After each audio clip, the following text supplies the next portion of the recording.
खबर आजमगढ़ जिले से है, जहां वरिष्ठ दलित चिंतक सांसद रामजी लाल सुमन पर दिनांक 27/4/2025 को जनपद अलीगंज में करणी सेना द्वारा उनके काफिले पर प्राणघातक हमले के विरोध में समाजवादी पार्टी आजमगढ़ ने महामहिम राज्यपाल उत्तर प्रदेश को ज्ञापन दिया। ज्ञापन में मांग की गई कि योगी सरकार में निरंतर दलितों पिछड़ों पर जुल्म अत्याचार बढ़ रहा है। यहाँ तक कि वरिष्ठ सांसद को भी अपराधियों द्वारा जान से मारने की धमकी दी जा रही है।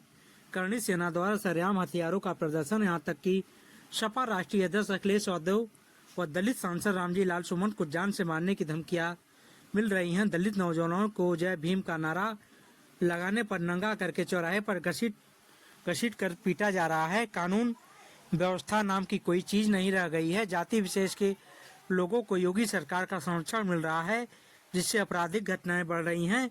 महामहिम राज्यपाल से मांग की गई कि मुख्यमंत्री को निर्देशित कर ऐसी घटनाओं में शामिल लोगों के विरुद्ध कठोर से कठोर कार्रवाई करने की मांग की है। ज्ञापन देने वालों में समाजवादी पार्टी के जिला अध्यक्ष हवलदार यादव, पूर्व सांसद नंद किशोर यादव, सांसद दरोगा प्रसाद सरोज, पूर्व एमएलसी कमला प्रसाद यादव, विधायक विजयी सरोज, जिला पंचायत अध्यक्ष विजय यादव, पूर्व मंत्री डॉक्टर रामदुलार राजभर, पूर्व एमएलसी राकेश यादव, गुड्डू करुणाकांत मौर्य, राम प्यारे यादव, अजीत यादव, राव मोहम्मद आरिफ खान, श्यामदेव चौहान, दुर्गेश यादव आदि लोग उपस्थित रहे। यादव जी ने जो कहा, मैं अपने कौम के विचारों से संबद्ध कर रहा हूँ। एक सवाल मेरा है, मैं ये भी छोड़ करके जा रहा हूँ कि करणी सेना में इतनी बड़ी अगर ताकत है तो सरहदों पर जाकर के अपनी ताकत को दिखा दे। जब चाइना आक्रमण कर रहा है, पाकिस्तान कर रहा है, तो मैं देखूँ कितनी ताकत इनके अंदर। और चैलेंज दे रहे हैं पीडीए को, दलितों को, शोषितों को, वंचितों को, तो चैलेंज हमें स्वीकार है। हम उनसे लड़ने के लिए दो हाथ तैयार, हम कमजोर नहीं हैं। अन्यथा जोगी बाबा अपने करणी सेना को थाम करके रखें, वरना नारायणी सेना भी यहाँ तैयार है। जो रही अपने अध्यक्ष को क्या आदेश करो, हम दिखा दें इनको जलवा करणी सेना में कितनी ताकत है। हम वो शख्स हैं, हम सारे लोग हैं, कमजोर नहीं हैं, लेकिन अपने अध्यक्ष का देश की सुरक्षा का सवाल है। यहाँ इस देश में गृह युद्ध छिड़ जाएगा। जिस समय 1585 की बात आ जाएगी तो 15 एक तरफ होगा, 85 कौन हावी होगा वक्त बता देगा। यही मैं कहना चाह रहा हूँ। इसलिए अब से भी होश संभाल लें, दलितों के ऊपर अत्याचार, दमन, उत्पीड़न करना बंद करें। नहीं तो जिस दिन ये दलित जागेगा, पीढ़ी जागेगा, उस दिन रहना मुश्किल हो जाएगा। अप्रवासी अप्रवासी बन रहे हैं, अप्रवासी अप्रवासी बन रहे हैं। ये कहाँ का नियम है? हम वो सब इतिहास को भी हमने पढ़ा है। तुम हो क्या, यहाँ के रहने वाले हो वो बता दो। यहाँ के रहने वाला मूल निवासी तो बेचारा जो अप्रवासी हो गया, और जो अप्रवासी है वो बेचारा जो है वो प्रवासी हो गया है। हम इतने कमजोर नहीं हैं, इतिहास छिपा करके लिखा गया है, लेकिन हम बाबा साहब के इतिहास को, संविधान को हम मानने वाले लोग हैं। जियो और जीने दो जोगी बाबा।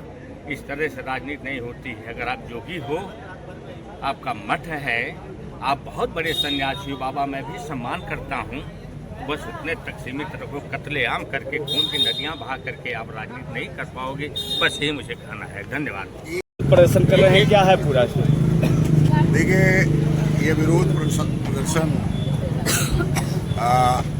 वरिष्ठ दलित नेता रामजी लाल सुमन, जो राज्यसभा के मेंबर हैं, पार्लियामेंट के भी, लोकसभा के भी मेंबर रहे, उनके ऊपर जिस तरह से कातिलाना हमला हुआ है, जिस तरह से लोग उनके ऊपर पत्थर फेंक करके, टायर डाल करके और उनकी गाड़ियों को रोक करके वो लोग जान से मारना चाहते थे।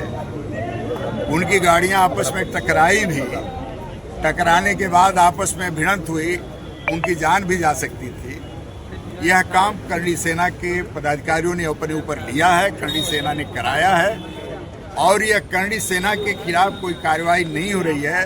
ये करणी सेना योगी सरकार के संरक्षण में पल रही है, फूल रही है। हम सरकार से मांग करते हैं कि इस करणी सेना के गुंडागर्दी पर रोक लगाइए, करणी सेना की हरकत पर रोक लगाइए। सामाजिक सांप्रदायिक सौहार्द को बनाए रखने की आपकी जिम्मेदारी है। अगर करणी सेना को इतनी बड़ी छूट दी जाएगी तो समाज में कहीं न कहीं वातावरण बिगड़ेगा, आपस में वैमनस्य होगा, कटुता बढ़ेगी, जिससे बड़े झगड़े आगे होने शुरू हो जाएंगे। इस कारण हम योगी सरकार से मांग करते हैं कि करणी सेना के पदाधिकारियों की तुरंत गिरफ्तारी हो, उनके खिलाफ कार्रवाई हो और उनको जिस तरह से तलवार लहला करके, तलवार घुमा घुमा करके जिस तरह से नंगा नृत्य किया गया है, ये निश्चित तौर पर अपने आप में साबित करता है कि उनकी गुंडागर्दी चरम पर है और सरकार कुछ नहीं कर रही। एक मौर्य के बेटे जौनपुर में जिसने बर्थडे पर तलवार से केक काट दिया, उसके खिलाफ मुकदमा दर्ज हुआ और उसको जेल भेजा गया। और क्या कारण है? करणी सेना के लोग तलवार लेकर के भाज रहे थे, तलवारें लहरा रहे थे और उनके खिलाफ कार्रवाई नहीं होती है। इससे स्पष्ट है कि सरकार उनको संरक्षण दे रही है। हम लोग मांग करते हैं कि रामजी लाल सुमन की सुरक्षा हो, करणी सेना की गुंडागर्दी पर प्रतिबंध लगाया जाए। आजमगढ़ जनपद में 3-4 जगहों पर करणी सेना के लोग गरीबों को, पिछड़ों को, दलितों को उनके घरों पर जाकर के गुंडागर्दी किए और थानों पर बुला करके उनसे क्षमा मंगवाए, जबकि उनका कोई अपराध नहीं था। अगर अपराध होता तो उनके खिलाफ मुकदमा दर्ज करके उनके खिलाफ कार्रवाई होती, हमको कोई दिक्कत नहीं होती। लेकिन अपराध न होते हुए भी पुलिस का संरक्षण पा करके उन लोगों ने हमारे कार्यकर्ताओं के साथ दुर्व्यवहार किया, उनसे क्षमा याचना कराई, मान मर्दन किया। ये समाजवादी पार्टी बर्दाश्त नहीं करेगी। अगर इस पर रोक नहीं लगाई गई तो हम आने वाले दिनों में संघर्ष के लिए तैयार हैं और सड़कों को नहीं ठीक।